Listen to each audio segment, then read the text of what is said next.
আসসালামু আলাইকুম। হিমেল সাদি ইউটিউব চ্যানেলের পক্ষ থেকে সকলকে স্বাগতম। তো আজকে আমরা খুবই একটা গুরুত্বপূর্ণ টপিক শিখবো, সেটা হচ্ছে একটা ওয়েবসাইটের সার্ভিস পেজ এবং ব্লগ পেজের ইউআরএল স্ট্রাকচার কেমন হয় এবং গুগলের বেস্ট প্র্যাকটিস, গুগল কেমন ইউআরএল স্ট্রাকচার পছন্দ করে এবং সিমান্টিক এসইওতে কিভাবে ইউআরএল ক্রিয়েশন করা হয়। একদম আমরা লাইভ দেখবো, আমরা কিন্তু প্র্যাকটিক্যাল দেখবো। ওকে, তো চলুন শুরু করা যাক আজকের ভিডিও। Let's go. তো আমাদের ইউআরএল স্ট্রাকচার করার আগে আমাদের কিন্তু কিছু জিনিস মাথায় রাখতে হবে, কিছু জিনিস শিখেই আমাদের ইউআরএল স্ট্রাকচারটা বানাতে হবে। এইগুলো যদি না জানেন আপনি ইউআরএল স্ট্রাকচারটা সঠিকভাবে সিমান্টিক ওয়েতে বানাতে পারবেন না, গুগল পছন্দ করবে না। আমরা কিন্তু এই ইউআরএল স্ট্রাকচারগুলো সবাই কিন্তু ভুল বানিয়ে থাকি।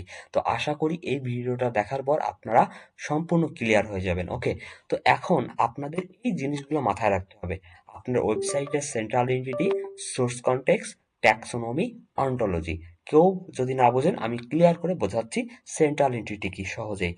এক কথায় এই যে একটা ওয়েবসাইট এখনো পাবলিশ না আমার এই ওয়েবসাইটটা, তো এক কথায় আপনার যদি ক্লায়েন্টের ওয়েবসাইটে আসে, আপনি ভিজিট করার পর হোম পেজে যাওয়ার পর আপনি তাকে ওয়েবসাইটকে জিজ্ঞেস করবেন, এই তুমি কি সেল করো, তো তুমি কি কাজ করো, এই যে তুমি কি কাজ করো, সে কি নিয়ে কাজ করে, সাবজেক্ট। এক কথায় একটা ওয়েবসাইটের সাবজেক্টটা কি, সেই সাবজেক্টই তার হচ্ছে সেন্ট্রাল এন্টিটি। আমার মনে হয় আপনারা ক্লিয়ার। তো সেন্ট্রাল এন্টিটি হবে অলওয়েজ সাবজেক্ট। আমার এই অ্যাকাউন্ট কি, আমার ওয়েবসাইটটা কিন্তু অ্যাকাউন্টিং নিয়ে সার্ভিস দেয় বা অ্যাকাউন্ট, তো আমি বললাম তার সার্ভিস হচ্ছে অ্যাকাউন্টিং। তাহলে আমি সেন্ট্রাল এন্টিটি লিখে দিলাম অ্যাকাউন্টিং। আমি কিন্তু আপনাদের সহজভাবে বোঝাচ্ছি। সোর্স কনটেক্সটটা কি, আপনি সোর্স কনটেক্সটটা এই ওয়েবসাইটে কি সেল করে আর্ন করে, ইনকাম জেনারেট করে। তো একটা ওয়েবসাইট ইনকাম জেনারেট করে কিসের মাধ্যমে, কি সেল করে, সেটাই সেগুলো সোর্স কনটেক্সট। তো এখানে দেখেন আমি তার ফুটারে আসার পর সার্ভিস, বুক কিপিং, কর্পোরেশন ট্যাক্স, পেরোল, এগুলা কি, এগুলো তার কিন্তু সোর্স কনটেক্সট। এইগুলোর মাধ্যমে সে কি করে, ইনকাম জেনারেট করে। তাহলে সোর্স কনটেক্সট গুলো কিন্তু আমরা ক্লিয়ার বুঝতে পারছি। ওকে, তো এখন আমরা একটা বিষয় জানবো, সেটা হচ্ছে ট্যাক্সোনমি এবং অন্টোলজি। এই বিষয়গুলো আমি এজন্য ট্যাক্সোনমি অন্টোলজি বোঝানোর জন্য আমি এইগুলো একটু কেটে দিই। সোর্স কনটেক্সট আমরা তো বুঝতে পারছি, তো আমরা এটা আচ্ছা এটা থাকুক, আমরা আবার নিচে চলে আসি। ওকে, তো ট্যাক্সোনমি এবং অন্টোলজি বোঝার জন্য আমরা আরেকটা ওয়েবসাইট নিয়ে শিখবো, সেটা হচ্ছে SEO.com। SEO.com একটা ওয়েবসাইট। এই যে SEO.com ওয়েবসাইটটা ডোমিন, বাট সে কি নিয়ে কাজ করে, অবশ্যই এসিও। তাহলে সেন্ট্রাল এন্টিটি কি, এসিও। এবং সে কি বেসে কিভাবে সে আর্ন করে, ইনকাম জেনারেট করে, অবশ্যই SEO service, local SEO, AI SEO, বিভিন্ন মাধ্যমে সে কিন্তু ইনকাম জেনারেট করে। তার সোর্স কনটেক্সট আমরা বুঝতে পারছি। এখন তার সার্ভিস পেজের ইউআরএল এবং ব্লগ পেজের ইউআরএল কেমন হবে। তো এতটুক শেখার আগে আমাদের বুঝতে হবে ট্যাক্সোনমি এবং অন্টোলজিটা। ট্যাক্সোনমি অন্টোলজিটা কি আমি একটু বলি। দেখেন, এই ওয়েবসাইটের সেন্ট্রাল এন্ট্রি যদি এসিও হয়, আমি সোর্স কনটেক্সট আমার প্রয়োজন নেই, জাস্ট সোর্স কনটেক্সট শেখানোর জন্য আমি আপনাদের দেখালাম যে সোর্স কনটেক্সটটা কি। সেন্ট্রাল এন্টিটি যদি এসিও হয়, ট্যাক্সোনমি গুলা কি কি হবে। ওকে, তো আমি বোঝাই। ট্যাক্সোনমি হচ্ছে এই যে এসইও, সেন্ট্রাল এন্টিটির আন্ডারে কোনগুলো আছে, সেন্ট্রাল এন্টিটির আন্ডারে কি আছে বলেন তো। সেন্ট্রাল এন্টিটি যদি হেডিং হয়, সাব হেডিং এ কি হবে, on page, on page SEO, on page SEO কি হবে, page SEO, page SEO, technical SEO, technical SEO. তাহলে সেন্ট্রাল এন্টিটি যদি এসইও হয়, ট্যাক্সোনমি হবে আমার অন পেজ, টেকনিক্যাল। এবং অন্টোলজি কি হবে, অন্টোলজি হবে হচ্ছে যে অন পেজের আন্ডারে কি আছে বলেন তো, internal linking, external linking, anchor text, content optimisation, লাভ লাভ লাভ, আরো যে আছে, মানে মেন কথা অন পেজের আন্ডারে মেটা টাইটেল যা কিছু আছে সবটাকে কি বলে, অন্টোলজি। এখন আপনার যদি বুঝতে অসুবিধা হয় আপনারা এলএলএম এ হেল্প নেবেন। এটা আপনার বিজনেসের একটা বিজনেসকে বুঝতে হলে, যখন আপনি একটা বিজনেসকে আন্ডারস্ট্যান্ডিং করতে যাবেন, অবশ্যই তার সেন্ট্রাল এন্টিটি, সোর্স কনটেক্সট এবং ট্যাক্সোনমি অন্টোলজি বুঝতে হবে। যদি একটা বিজনেস না বোঝেন, সেই বিজনেস নিয়ে আপনি কাজ করতে পারবেন না। তাহলে ধরেন আমি আমার ক্লায়েন্টের ওয়েবসাইটের সেন্ট্রাল এন্টিটি কিন্তু বের করে নিয়েছি। কেন এলএলএম এ হেল্প নেব? এই সেন্ট্রাল এন্টিটি যদি বের করতে না পারি, এলএলএম এর কোনো প্রয়োজন নেই। এখন আমি আমার বিজনেসটা পেয়েছি সেন্ট্রাল এন্টিটি এসইও, তাহলে আপনি বাংলাতেই বলেন বা ইংলিশে বললেন যে আপনি এলএলএম কে বোঝাতে হবে যে এভাবেই লেখেন কেন? আপনি বাংলাতে ইজিলি লেখেন। আমি সকলকে বলতেছি আপনি বাংলাতে লিখে আপনি এগুলো বিজনেসটাকে বোঝার ট্রাই করেন যে আমার আমার সেন্ট্রাল ওয়েবসাইটের সেন্ট্রাল এন্টিটি লেখেন সেন্ট্রাল এন্টিটি এসইও। এখন তুমি আমাকে আমাকে taxonomy taxonomy and sorry ontology বের করে দাও। ওকে, তো দেখেন আপনি তাকে কিন্তু ক্লিয়ারলি বোঝাতে হবে আপনি কি চাচ্ছেন। এখন দেখেন সে কিন্তু আমাকে ট্যাক্সোনমি অন্টোলজি বের করে দিয়েছে। দেখেন আমার ট্যাক্সোনমি কোনগুলা? On page, of page, technical. এখন দেখেন এর আন্ডারে এখন আমি এগুলো সব কপি করব। ওকে, আমি কেন বোঝাচ্ছি আপনারা কিন্তু আস্তে আস্তে বুঝতে পারবেন, ক্লাসটা না করলে অবশ্যই বুঝতে পারবেন না। ওকে, তো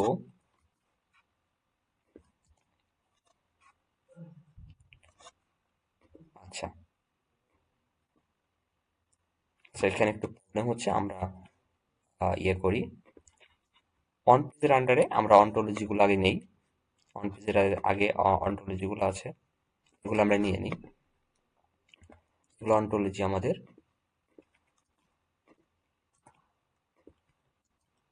তাহলে title, meta description, content optimisation আর ইমেজ এসইও যেগুলো আছে, তো এই যে internal link, external link, URL stacks আর এগুলো কার আন্ডারে? এগুলো হচ্ছে অন পেজের আন্ডারে। তাহলে আমরা বুঝতে পারলাম যে এগুলো আমাদের অন্টোলজি। তেমনই ভাবে আমি এবার যদি দেই, একটু বড় করে দিই। ওকে, তারপরে আমি আরেকটা দেবো হচ্ছে টেকনিক্যাল এসইও। আমি কেন বোঝাচ্ছি আপনারা বুঝতে পারবেন আস্তে আস্তে। এইগুলো যদি আপনারা না বোঝেন আপনি ক্লিয়ারলি বুঝতে পারবেন না যে ইউআরএল স্ট্রাকচার গুলো কেমন হয়, কিভাবে ক্রিয়েশন করা হয়। ওকে, আমি এগুলো একটু অপটিমাইজেশন করে দিই, না দিলে আনকমফোর্টেবল লাগে। Okay, markup, analyse, tag, XML sitemap. Okay, আমি এগুলো কেটে দিই, আমার আধার রোবট এগুলো কেটে দিই। তো আমি জাস্ট বোঝানোর জন্য কিছু কিছু নেই। Off page SEO, off page SEO, off page এসিওর আন্ডারে কি কি আছে আমরা দেখলাম। Backlink, local citation, guest posting, 3.0 backlink, PR backlink, এই হ্যাঁ, এইগুলো কপি করবো, কন্ট্রোল সি, কন্ট্রোল ভি। আমি এগুলো একটু অপটিমাইজেশন করে দিই আপনাদের জাস্ট বোঝানোর জন্য। ওকে, আমি এগুলো কেটে দিই। দেখেন সেন্ট্রাল এন্টিটি কি? অবশ্যই সবসময় সাবজেক্ট হবে, ওয়েবসাইটের সাবজেক্টই সেন্ট্রাল এন্টিটি।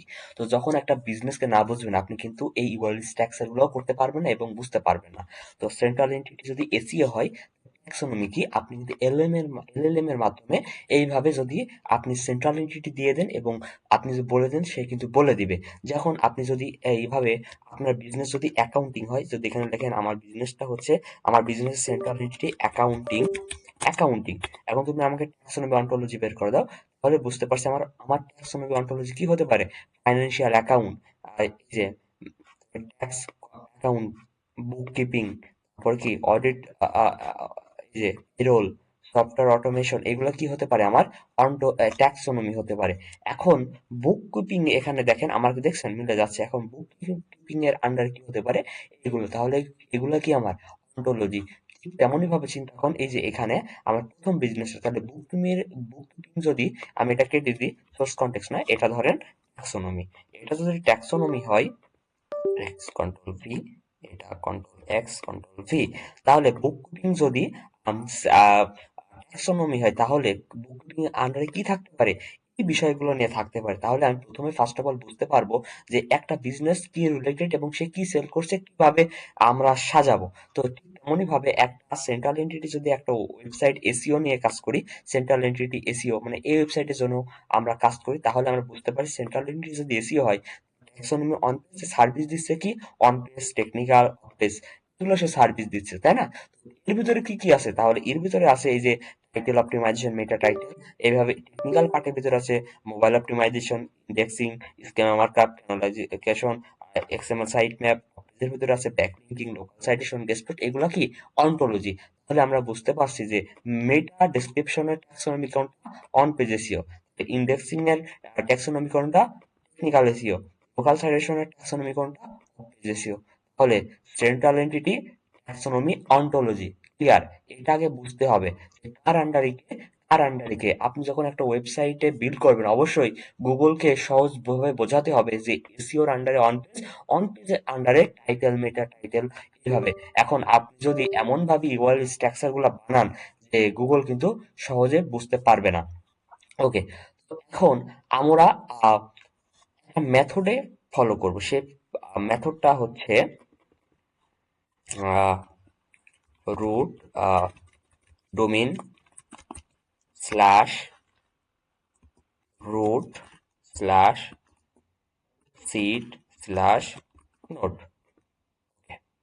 এই যে ফরম্যাট, আমি আমি এটা জুম করি আপনাদের জন্য।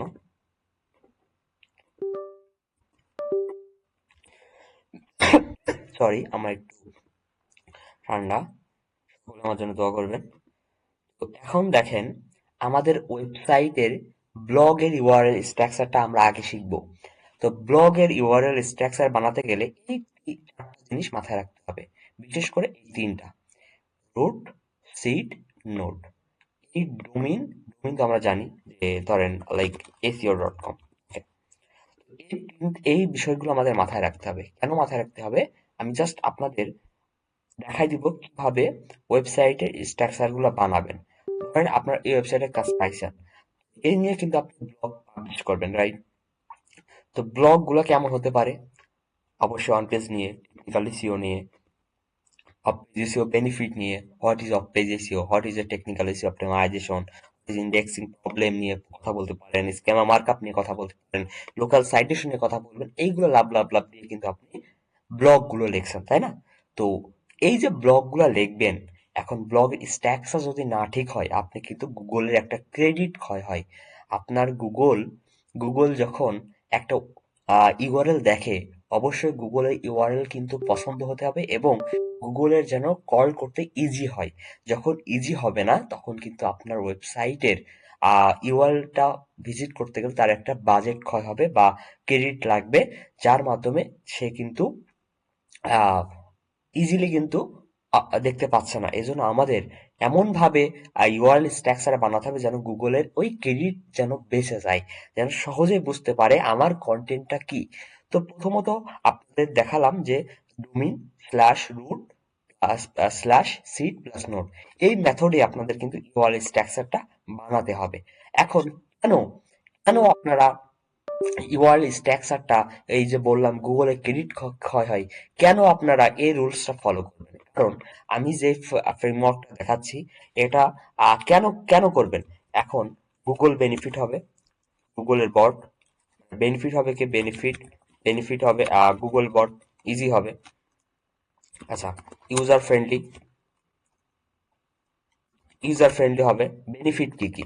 ইউজার ফ্রেন্ডলি এবং গুগলের যে রোবোটিক, রোবোটিক্স, রোবোটিক, আচ্ছা পার্টি, আচ্ছা রোবট যেন সহজে কল করতে, ইজিলি কল করতে পারবে। এই আমাদের বেনিফিট দুইটা। এখন দেখেন, আমি যদি আমার central entity SEO, taxonomy, on page, ontology, এগুলো আমরা আগে বের করে নিয়েছি, তাই না? আমরা যখন একটা বিজনেসের জন্য টাইটেল, মেটা ডেসক্রিপশনের যে বেনিফিট নিয়ে যদি আলোচনা করি, এই বেনিফিট নিয়ে আলোচনা করি, তাহলে আমাদের ইউআরএল স্ট্রাকচারটা কেমন হওয়া উচিত ছিল, তাই না? আমরা কিন্তু আগে কি জানতাম? আমরা কিন্তু শীট নাম্বার ওয়ানে যাই, আমরা একটু দেখি। শীট নাম্বার ওয়ানে সেম ভাবে আমি আপনাদেরকে বুঝিয়েছিলাম, এই যে ওকে, আমরা এটা আবার শীটে পেয়ে যাই। এখন দেখেন domain slash SEO title optimisation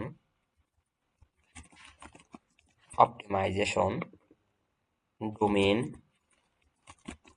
slash SEO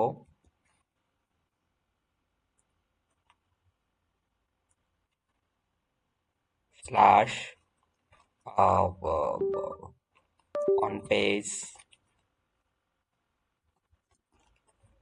on page SEO slash title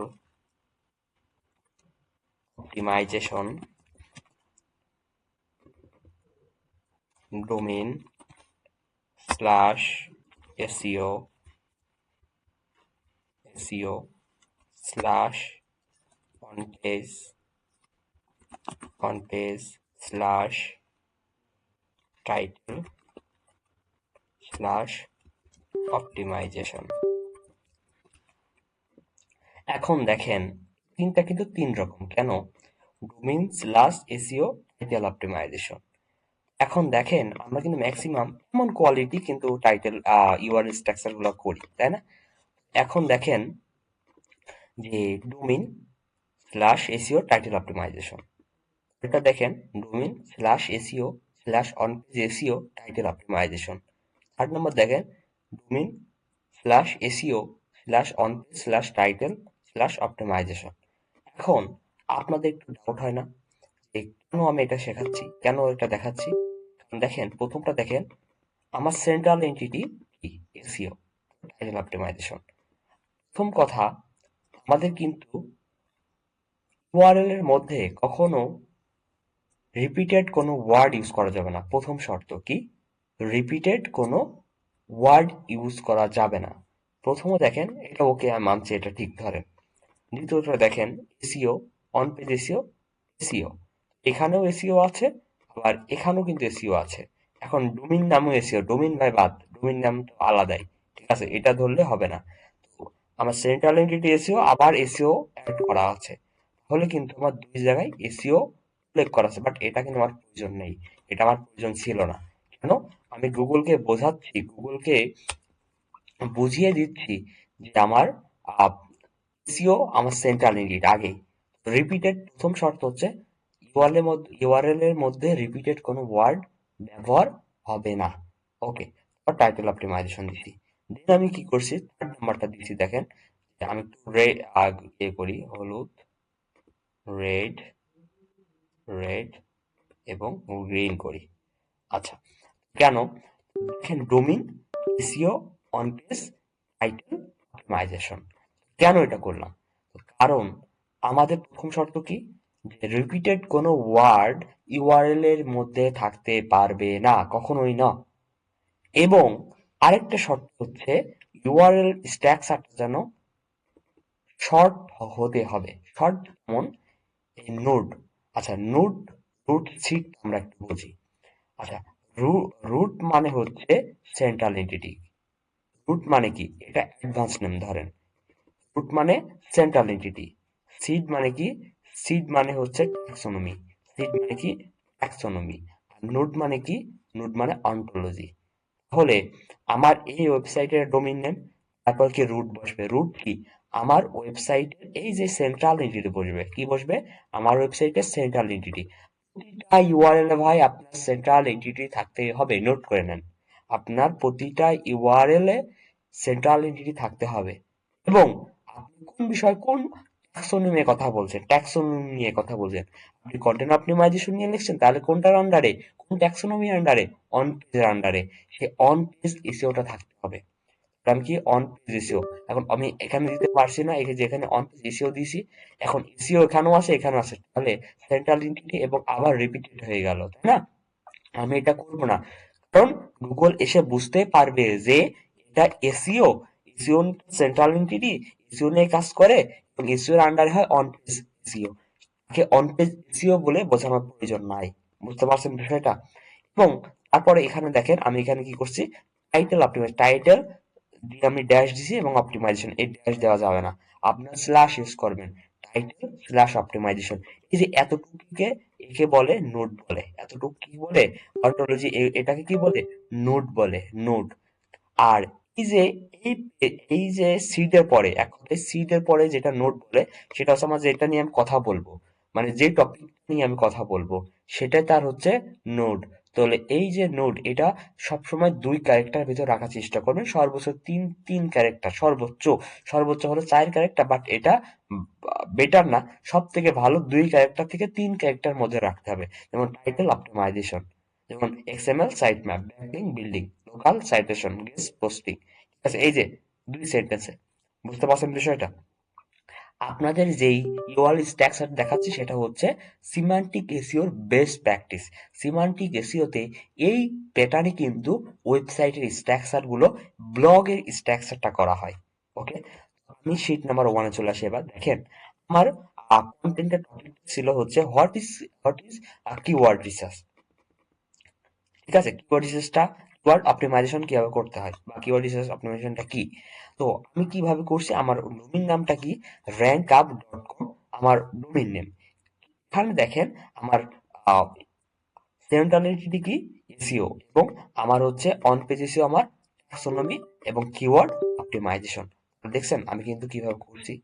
তেমনই ভাবে আপনারা যদি এখন আবার যদি টেকনিক্যাল পার্টের ভিতরে যে 404 ইরোড, ইরোড নিয়ে কথা বলেন, তাহলে একটু দেখেন তো,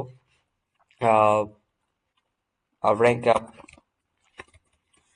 rank up dot com slash SEO slash technical SEO, SEO slash 404 slash error. আচ্ছা, এটা কি গুড বলেন তো, এটা ঠিক হয়েছে? কারণ কি, আমার রিপিটেড ওয়ার্ড ইউজ হয়েছে। কি দেখতে স্বাচ্ছন্দ্য বোধ করবে গুগল? কখনোই না। আপনি যদি দেখেন, এভাবে লেখেন, আপনি আমি কন্ট্রোল সি দিয়ে কপি করে নিই একবারে, কন্ট্রোল সি দিয়ে কপি করে কন্ট্রোল ভি পেস্ট, আমি টেকনিক্যাল, দেন আমি যদি এই যে 404 ইরোর,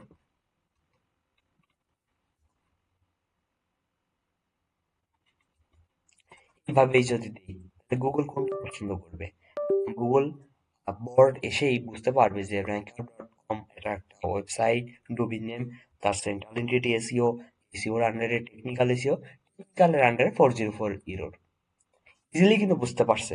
ঠিক তেমনই ভাবে আপনি যে বিজনেসটা করেন না কেন, তার ট্যাক্সোনমি এবং অন্টোলজিটা বুঝেই আপনার কিন্তু ইউআরএল স্ট্রাকচারটা করতে হবে।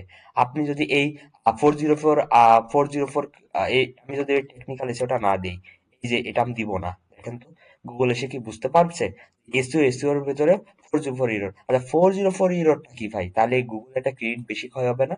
গুগল একটা ক্রেডিট বেশি লাগবে না? এই যে একটা ক্রেডিট লাগবে, যদি আপনার কম্পিটিটর তার ইউআরএল স্ট্রাকচার যদি ইজিতে বোঝাতে পারে, অবশ্যই সে র্যাঙ্কিং পাবে। আপনি তো বোঝাতে পারছেন না যে এটা টেকনিক্যাল পার্টের ভিতর 404 ইরোর, তাহলে আমাদের অবশ্যই ট্যাক্সোনমিটা থাকতে হবে, ট্যাক্সোনমি। ঠিক আছে, ই সি এস, ওকে, টেকনিক্যাল, দেন আমরা 404 ইরোর দেবো। তাহলে আমি বুঝতে পারছি তাহলে আমাদের কিভাবে ইউআরএল ব্লক ইউআরএল স্ট্রাকচার গুলো কেমন করতে হবে। তেমনই ভাবে আপনাদের কিন্তু রিডার ইস্যু এভাবে যদি লেখালেখি করেন, অবশ্যই আপনাদের কিন্তু এরকম ভাবে করতে হবে। আরেকটা বিষয় সেটা হচ্ছে, যদি আপনার ব্লগের টপিক হয় what is keyword optimization, what is keyword optimization, এরকম টাইটেল হলে আপনি কিন্তু ইউআরএল এর মধ্যে হোয়াট ইজ কিওয়ার্ড অপটিমাইজেশন দিতে পারবে না, যা আপনারা করেন, বাট এটা ঠিক না। আমার কিওয়ার্ডের, আমার কিওয়ার্ড, আমার হচ্ছে দেখেন আমার ইউআরএলটা কেমন হবে, SEO on page keyword optimization. যদি আমার এটা টাইটেল হয়, এটা আমার টাইটেল হয়, এরকম যদি আমার টাইটেল হয়, তাহলে আমার আমার ইউআরএল স্ট্রাকচারটা কেমন হবে, এই যে এমন হবে। ওকে, এবার দেখেন আপনাদের একটা ওয়েবসাইট দেখো, সালভার দি একটা ওয়েবসাইট, এটা হচ্ছে সিমান্টিক এসে আপনার একটা ওয়েবসাইট। তো এখানে একটা ওয়েবসাইট দেখেন, একটা ওয়েবসাইটটা শপিফাই দিয়ে করা। ওকে, দেখেন website structure of blog, water benefit, এক কথায় সিমান্টিক এসইওতে ব্লগ বলা যায় না এটাকে, কিন্তু শপিফাই একটা সিএমএস, কন্টেন্ট ম্যানেজমেন্ট সিস্টেম, এই সিএমএস এ ব্লগ মাস্ট থাকেই, এটা চেঞ্জ করার কোনো অপশন নাই, যাই হোক এটা না যায়, এখানে আমরা এটা অ্যাভয়েড করি। সিমান্টিক এসইওতে এটা ব্লগ বলবে না, এটা আর্টিকেল বলতে হবে আমাদের। এখন দেখেন ওয়াটার বেনিফিট, এই ওয়েবসাইটটা কি নিয়ে কথা বলছে দেখেন, twenty health benefit of drinking water. তাহলে ওয়েবসাইটটা দেখেই বুঝতে পারছি বা কন্টেন্টটা দেখে বুঝতে পারছি এটা ড্রিঙ্কিং ওয়াটার নিয়ে কথা বলছে। তো এখন আপনাদের মতে, ট্রেডিশনাল লোকালাইজের মতে টাইটেল কিন্তু এটা ইউআরএল স্ট্রাকচারে এটা থাকা উচিত ছিল, health benefit of drinking water, of health benefit drinking water, কিন্তু সেটা করেনি কেন? সে শুধু দিয়েছে ওয়াটার বেনিফিট। এই কন্টেন্টটা ওয়াটার বেনিফিট নিয়ে কথা বলছে, তাই না? তো গুগল যখন আসবে তখন যদি আমি তো ওয়াটার বেনিফিট নিয়ে কথা বলছি, আমার গুগলকে যদি এত ক্রেডিট ক্ষয় করতে হয়, ক্রেডিট লাগে, তাহলে অবশ্যই ওয়েবসাইটের র্যাঙ্কিং প্রবলেম হতে পারে। এজন্য গুগলকে আমি সহজে বোঝাবো আমি ড্রিঙ্কিং ওয়াটার নিয়ে কথা বলছি, তাই না? এখন দেখেন ওয়েবসাইটে ড্রিঙ্কিং ওয়াটার নিয়ে কথা বলছি, ইউআরএল এ ড্রিঙ্কিং ওয়াটার। দেখেন ওয়েবসাইটের শুরুতে কিন্তু ড্রিঙ্কিং ওয়াটার দেখছেন, টাইটেলে শুরুতে ড্রিঙ্কিং ওয়াটার। এবার টেবিল অফ কন্টেন্টে সব জায়গায় দেখেন ড্রিঙ্কিং ওয়াটার নিয়ে সে কথা বলছে, ঠিক আছে? এবং প্রথমে সব জায়গায় কিন্তু ড্রিঙ্কিং ওয়াটার নিয়ে কিন্তু কথা বলবে সে। তো বিষয়টা বোঝেন কেন কন্টেন্ট র্যাঙ্কিং হচ্ছে। আমরা আসলে ভুল আহ, চিন্তা ভাবনা করে এই ইউআরএল স্ট্রাকচার গুলা বানাচ্ছি। গুগল এগুলা ভাব পছন্দ করে না। গুগল শর্ট এবং ইজিলি বোঝাতে হবে যে আপনার ওয়েবসাইটের ব্লগটা কি, কন্টেন্টটা কি, আপনার ওয়েবসাইট কি নিয়ে লেখালেখি করছে। যেন এই যে বললাম না, দুইটা ওয়ার্ডের যেন সেন্টেন্সের মাধ্যমে হয়, যেন দুইটা ওয়ার্ড হলে কি হবে, দুইটা ওয়ার্ড হলে গুগল বুঝতে পারবে এই বিজনেসটা কি, শর্টে বোঝাতে হবে। আপনি যদি মনে করেন না আমি এই যে what is a keyword optimization এটাই দিব, তাহলে গুগল একটা ক্রেডিট বেশি লাগবে না, দুইটা ক্রেডিট বেশি লাগবে না, শর্ট ওয়েস্ট ইজি ওয়েতে আপনাদের বোঝাতে হবে। দেখেন আমার যদি টাইটেল এটা হয়, আমার হচ্ছে আহ আহ, এটা হবে, ওয়াল স্ট্রাকচারটা হবে এরকম। তাহলে আমরা বুঝতে পারছি ব্লক যে ওয়াল স্ট্রাকচারটা কেমন হবে। আশা করা যায় আপনারা হয়তো বুঝতে পারছেন। আমি আরো ইনশাআল্লাহ ডিপ ক্লাস দেওয়ার চেষ্টা করবো, তবে এই সেন্ট্রালিটি ট্যাক্সোনমি অন্টোলজি না বুঝলে আপনারা এই স্ট্রাকচার গুলো বুঝবেন না। কারণ ইন্ডেক্সিং কার আন্ডারে? টেকনিক্যাল আন্ডারে। আপনি তো ইসিও এক্সপার্ট হিসেবে বুঝতে পারতেছেন এটা ট্যাক্সোনমি, এটা অন্টোলজি, এটা ট্যাক্সোনমি। কারণ এই টেকনিক্যালের আন্ডারে যেগুলো থাকে সেগুলোকে বলে অন্টোলজি, ইন্ডেক্সিং ট্যাক্সোনমির আন্ডার ভিতরে থাকে, তাহলে এটা ট্যাক্সোনমি, টেকনিক্যাল হিসেবে ট্যাক্সোনমি। বুঝতে পারছেন? কিন্তু একটা নতুন একটা বিজনেস, যেকোনো একটা বিজনেস আসলে আপনি কিন্তু বুঝতে পারবেন না। তাহলে ঠিক তেমনই ভাবে আপনারাও কিন্তু এই ব্লক স্ট্রাকচার গুলো, এই যে রুট সিড নোড, এইভাবে কিন্তু আপনারা আপনাদের ব্লক স্ট্রাকচারটা করতে পারবেন। এবং এই যে দেখেন এটা বেস্ট, এটা বেস্ট না এটা বেস্ট, গুগল কোনটা ইজিলি পড়তে পারছে, গুগল বুঝতে পারছে ডোমিন, ডোমিনে পরে এসইও, তারপরে on page AC, on page, তারপর টাইটেল, তারপর অপটিমাইজেশন, টাইটেল অপটিমাইজেশন নিয়ে কথা বলছে, ঠিক আছে? তেমনই ভাবে এই যে ওয়াটার বেনিফিট দিচ্ছেন, এখানে স্ল্যাশ দিছে, ওকে। তো অবশ্যই এটা বেস্ট। আমরা কিন্তু রিপিটেড কোনো ওয়ার্ড ইউজ করিনি। আরেকটা বিষয় সেটা হচ্ছে আমরা কেন এই ইউআরএল ব্যবহার করব, এই ফ্রেমওয়ার্কটা ইউজ করব, কারণ ইউজার ফ্রেন্ডলি ইউআরএল হবে, এবং কোনো যদি ইউজার আসে ইজিলি বুঝতে পারছে যে এটা এসইও, এসইও আন্ডারে অন পেজ, অন পেজের আন্ডারে অপটিমাইজেশন, এবং রোবোটিক ফ্রেন্ডলি হবে। রোবট যদি আসে, গুগলের কলার বা রোবটের গুগলের যে বট আছে, সে ইজিলি ইজিলি বুঝতে পারতেছে এসইও অন পেজে টাইটেল অপটিমাইজেশন এর কথা বলছে, ক্লিয়ার? তো এই যে একটা প্রসেস, শর্টকাট একটা প্রসেস, আপনারা কিন্তু অনেকেই জানতেন না। আমরা কি করতাম, এইভাবে কিন্তু আমরা টাইটেল বা এইভাবে আমরা দিয়ে দিতাম, কিন্তু এটা ঠিক নয়। আপনাদের কিন্তু মাথায় রাখতে হবে এই যে এই টাইটেলের উপর ডিপেন্ড করে আপনার কনটেন্টের মানে কি বিষয় নিয়ে কথা বলছে, মূল ভাবটাই কিন্তু আপনার হবে এই যে ইউআরএল স্ট্রাকচার হবে। ঠিক তেমনই ভাবে দেখেন এখানে health benefit of drinking water, কিন্তু হেলথ বেনিফিট নিয়ে লিখতে পারতো, তাই না? এখানে যদি দিতে পারতো হেলথ বেনিফিট কেন দেয়নি, কিন্তু সে বলতে চাচ্ছে ড্রিঙ্কিং ওয়াটার নিয়ে, ড্রিঙ্কিং পান করা নিয়ে, না ড্রিঙ্কিং, আচ্ছা ওয়াটার বেনিফিট নিয়ে, ওয়াটার বেনিফিট নিয়ে কথা বলছে। তাহলে এটা এখানেও রাখছে, এখানেও টাইটেলও রাখছে, কন্টেন্টের শুরুতে রাখছে, কন্টেন্টের মধ্যেও রাখছে, সব জায়গায় কিন্তু ড্রিঙ্কিং ওয়াটার। দেখেন আপনি যদি দেখেন কন্ট্রোল এফ কন্ট্রোল ভি, এখানে 42 বার ইউজ করছে। এখন বলবেন এটা হচ্ছে কিওয়ার্ড স্টাফিং, আসলে কিওয়ার্ড স্টাফিং না, সে ন্যাচারালি বোঝাইছে, ন্যাচারালি গুগলকে বোঝাচ্ছে। কারণ এটা সিমান্টিক এসইও অ্যাপ্লাই করা হয়েছে, এখানে কোনো কিওয়ার্ড স্টাফিং কখনোই করা হয়নি। কারণ সিমান্টিক এসইও কেন, এসইও অ্যাপ্লাই করে কেন এত রেজাল্ট পাওয়া যায়, এই জন্য কারণ তারা ন্যাচারালি বোঝায়, গুগলকে ন্যাচারালি বোঝায় যে আম, এই যে কন্টেন্টটা এই রিলেটেড এবং গুগল ইজিলি বুঝতে পারে, এই জন্যই সিমান্টিক এসইও অ্যাপ্লাই করা কন্টেন্ট গুলো ভালো পজিশনে যায় এবং র্যাঙ্কিং পায়। Clear? আর সার্ভিস পেজের ইউআরএল স্ট্রাকচারটা কেমন হবে চলুন এবার দেখি। আমরা যদি সার্ভিস গুলো আমি একটু শিফট করতে যাই, আমার সার্ভিস যদি আমি দেখলাম আমার পেজে সার্ভিস হচ্ছে এইগুলো আমার সার্ভিস, আমি এগুলো নিচে আনি, এটা আমার সার্ভিস। তো সার্ভিস পেজের আমার ইউআরএল গুলো কেমন হবে, domain slash services slash bookkeeping, bookkeeping services. এটা কি ঠিক? এটা দেখেন, আরেকটা দেখেন, domain domain domain slash services slash slash বুক কিপিং। আচ্ছা, আমি আপনাদের বলেছিলাম না যে অবশ্যই রিপিটেড কোনো ওয়ার্ড কিন্তু ইউজ করা যাবে না। আপনারা কিন্তু যারা লোকাল ইসে করেন অনেক সময় জিও ট্যাগ লোকেশন ভিত্তিক যে কিওয়ার্ড গুলো এগুলো কিন্তু ইউজ করে ফেলেন, বাট এগুলো কিন্তু ঠিক না। যখন লোকাল এসিও তো করেন সেটা অ্যাপ্লাই করাই যায়, স্পেসিফিক লোকেশনকে টার্গেট করেন, বাট এটা কিন্তু যখন আপনি একটা ভালো ইয়ে করতে যাবেন, একটা লোকেশনকে টার্গেট করবেন না, ইন্টারন্যাশনাল ভাবে কাজ করবে, তখন অবশ্যই সার্ভিস পেজটা হবে ডোমিন স্ল্যাশ সার্ভিসেস প্লাস বুক কিপিং। আমাকে ডাবল ভাবে রিপিটেড ভাবে বোঝানোর দরকার নাই, বুক কিপিং সার্ভিসেস। অনেক সময় বুক কিপিং সার্ভিসেস সার্চ ভলিউম কিন্তু অনেক, কি মানে আমি দেখলাম বুক কিপিং সার্ভিসেস এর সার্চ ভলিউম 2000, আর বুক কিপিং এর সার্ভিসেস বুক কিপিং এর কিন্তু অতটা সার্চ ভলিউম নাই। তো সেক্ষেত্রে আমার কিন্তু এখানে স্ল্যাশ দিয়ে আলাদা হয়ে যাচ্ছে, এখানে ভাবার কিছু নাই। আপনি এটা থেকে এটা ব্যবহার থেকে এটা করবেন, কারণ গুগল বুঝতে পারছে আপনি বুক কিপিং সার্ভিসেস দেন। আপনি কেউ যদি আপনার ইউজাররা যদি বুকিং সার্ভিসেস লেখে আপনার ওয়েবসাইটে শো করবে, এখানে আপনার আলাদাভাবে সার্ভিসেস দেওয়ার দরকার নেই। বর্তমানে অনেকেই সার্ভিসেস দেওয়ার পর আবার সার্ভিসেস দেয়, এটা হচ্ছে ব্যাড প্র্যাকটিস ভাই। ওয়ার্ল্ড স্ট্রাকচার আপনি ন্যাচারালি বোঝাতে হবে। কেন বোঝাতে হবে? আমি বললাম যে গুগলে ক্রেডিট বেশি লাগবে, গুগল সহজে বুঝতে চায়। সার্ভিস পেজ ঠিক তেমনই ভাবে এইগুলো সেম ভাবে আপনার সার্ভিস পেজ গুলো জেনারেট করবেন, এবং ব্লগ পেজ কিভাবে জেনারেট করবেন আপনাদের বুঝতে হবে। তাহলে মোটামুটি হয়তোবা আজকে বুঝতে পারছেন যে আহ, আমরা কিভাবে একটা ওয়েবসাইটের ব্লগ স্ট্রাকচার এবং সার্ভিস পেজের স্ট্রাকচার জানলাম এবং কিভাবে বের করলাম এটা আমরা জানতে পারলাম। ইনশাল্লাহ আরো ডিপলি আস্তে আস্তে আমরা জানবো। অবশ্যই আমার সাথে থাকবেন, এবং যদি ভালো লাগে কমেন্ট করবেন এবং লাইক করার চেষ্টা করবেন, আমার জন্য দোয়া করবেন। আসসালামু আলাইকুম রহমতুল্লাহি বারাকাতুহু।